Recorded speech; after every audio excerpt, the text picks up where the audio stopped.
Dear students, इस video lecture में हम प्रोग्रामिंग के एक इंतहाई अहम और दिलचस्प टॉपिक यानी इवेंट्स से मुताल्लिक डिस्कशन करेंगे। सबसे पहले हम ये जानना चाहेंगे कि इवेंट क्या होता है। इवेंट एक खास किस्म का एक्शन होता है जो यूज़र या सिस्टम जनरेट करता है।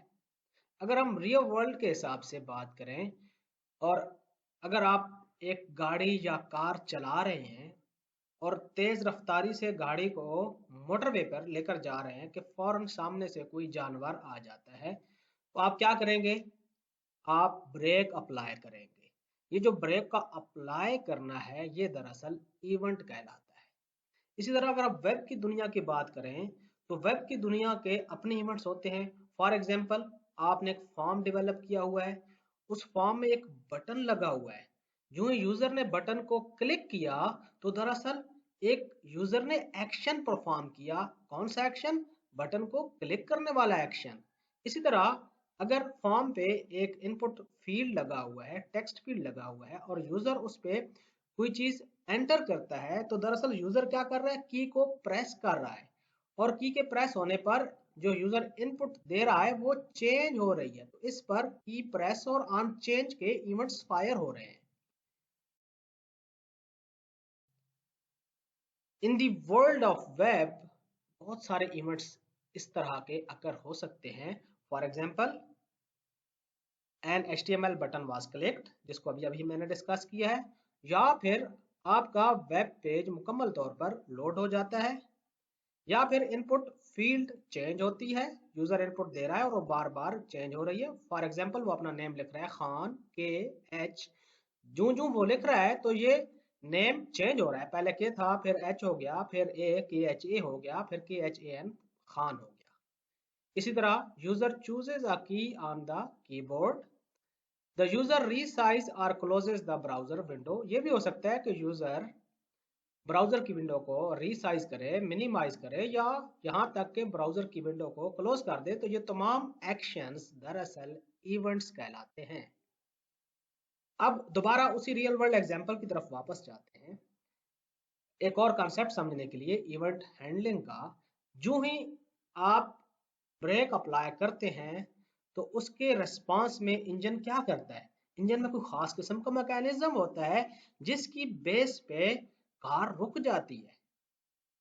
बिल्कुल इस तरह इवेंट हैंडलिंग के लिए जावास्क्रिप्ट में जो ही यूजर बटन पे क्लिक करता है या लेट्स से वो इनपुट फील्ड में जो वैल्यू देता है वो चेंज होती है, तो उसकी बेस पे आप कुछ ना कुछ कोड एग्जीक्यूट करना चाहेंगे। उसके रेस्पॉन्स में जो कोड आप एग्जीक्यूट करेंगे वो दरअसल इवेंट हैंडलिंग कहलाता है।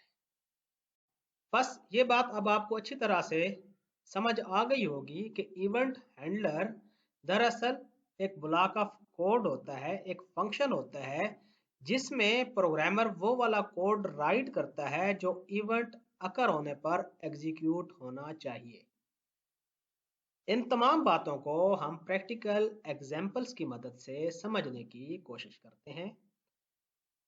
हमारे पास ये कोड ऑलरेडी लिखा हुआ है और इसमें हमने लिखा हुआ है image src map dot jpg, और यहाँ पर इसकी आउटपुट है कि हमारे इस पेज पे एक इमेज लगा हुआ है।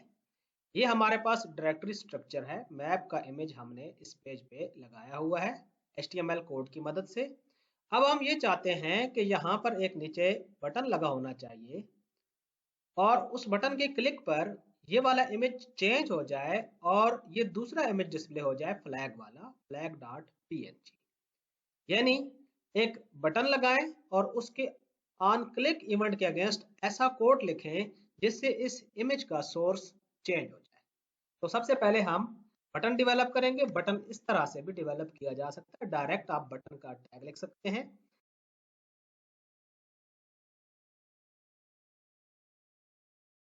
चेंज इमेज,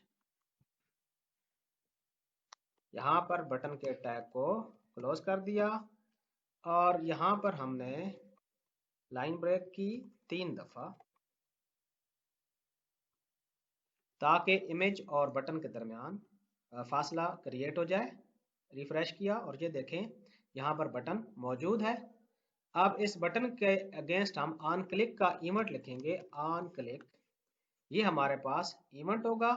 और इसके अगेंस्ट इसको हैंडल करने के लिए हम यहाँ पर कुछ कोड लिखेंगे। फॉर द टाइम बिंग यहाँ पर मैं फंक्शन नहीं लिखता, सिर्फ एक लाइन ऑफ कोड लिखता हूँ ताकि ये वेरीफाई कर सकूँ कि क्लिक करने पर इवेंट फायर हो रहा है और वो ग्रेसफुली हैंडल भी हो रहा है। हम यहाँ पर लिख लेते हैं alert, let's say button click. यहाँ पर हमने जो भी वैल्यू पास करनी है वो सिंगल कोट में पास करनी है। कंट्रोल एस, रिफ्रेश, और ये देखें हमारा बटन क्लिक का इवेंट फायर भी हो रहा है और इसके अगेंस्ट एक लाइन ऑफ कोड भी एग्जीक्यूट हो रही है, यानी इवेंट हैंडलर भी काम कर रहा है। फिलहाल हमारे पास जो इवेंट हैंडलिंग के लिए कोड है सिर्फ एक लाइन पर मुश्तमिल है, लेकिन अगर हमारे पास ये ज़्यादा लेंथी कोड है तो ज़ाहिर उसके लिए हम अलग से एक फंक्शन लिखेंगे और ऑन क्लिक पे वो वाला फंक्शन कॉल करेंगे। तो हम यहाँ पर स्क्रिप्ट लिखते हैं,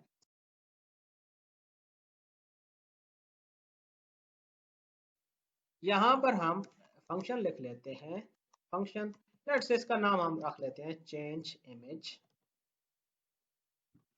और यहाँ पर हम इमेज का सोर्स चेंज करना चाहते हैं तो हम यहाँ पर लिखेंगे document dot gate element by ID,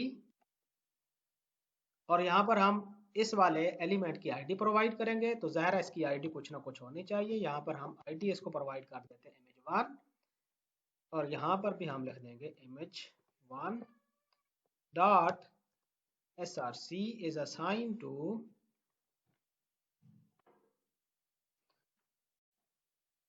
flag dot png, control S, और यहाँ पर हम ऑन क्लिक पे ये जो फंक्शन अभी अभी हमने डिफाइन किया है इसको कॉल करा लेते हैं, कंट्रोल सी कंट्रोल वी, और इसमें अभी कोई भी पैरामीटर एक्सेप्ट करने की कैपेसिटी नहीं है तो यहाँ से हम कोई भी पैरामीटर भेज भी नहीं रहे। अब जो ही क्लिक होगा ये वाला बटन तो ये वाला फंक्शन कॉल होगा और इसमें मौजूद जो भी कोड होगा वो एग्जीक्यूट हो जाएगा। फिलहाल तो सिर्फ एक लाइन है, यहाँ पर 10 लाइनें हो, 50 लाइनें हो, 5000 लाइनें हो, सब की सब एग्जीक्यूट हो जाएंगी।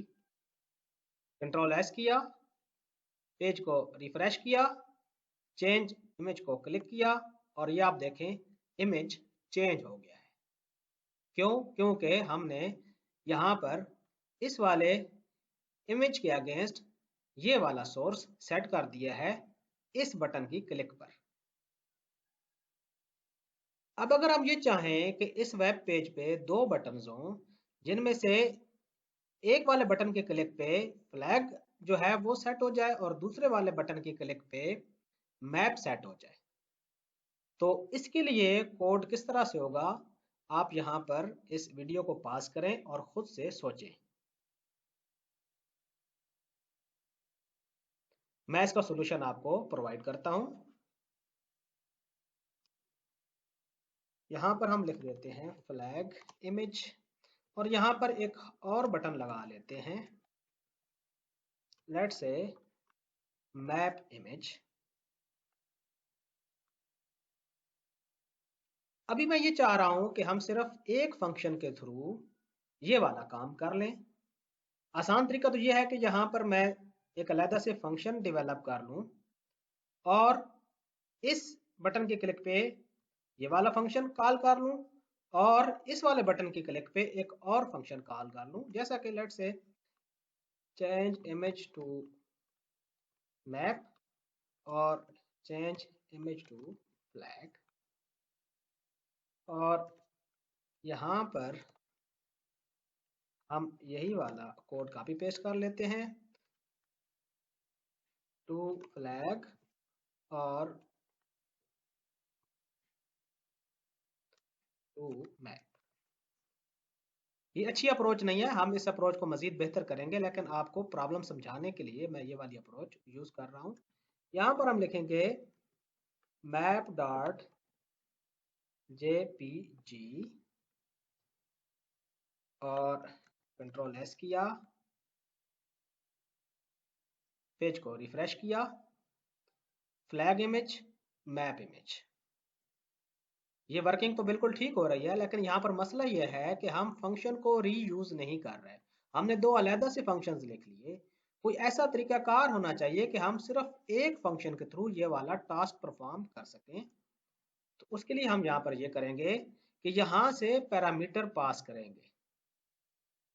फ्लैग के केस में हम यहाँ से एक स्ट्रिंग पैरामीटर पास करेंगे फ्लैग डॉट png, और मैप के केस में यहाँ पर हम एक पैरामीटर पास करेंगे मैप डॉट जेपीजी, क्योंकि फ्लैग के इमेज की एक्सटेंशन png है, इसलिए हम यहाँ पर डॉट png लिख रहे हैं। और मैप के केस में हम जेपीजी इसलिए लिख रहे हैं क्योंकि मैप वाले इमेज की एक्सटेंशन डॉट जेपीजी है। और यहाँ पर हम इस फंक्शन का जनरल सा नाम लिखते हैं चेंज इमेज, और दोनों केसेस में हम इसी को कॉल कर लेते हैं।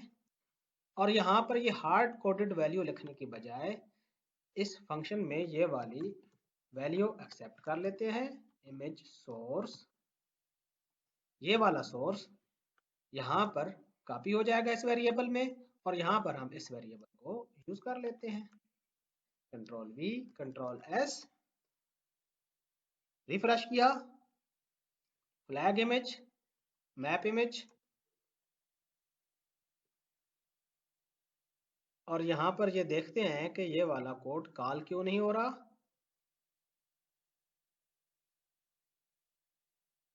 क्योंकि हमने ये वाला जो इनपुट यहाँ से भेजनी है, जो पैरामीटर पास करना होता है, वो यहाँ पर हम सिंगल कोट में पास करेंगे।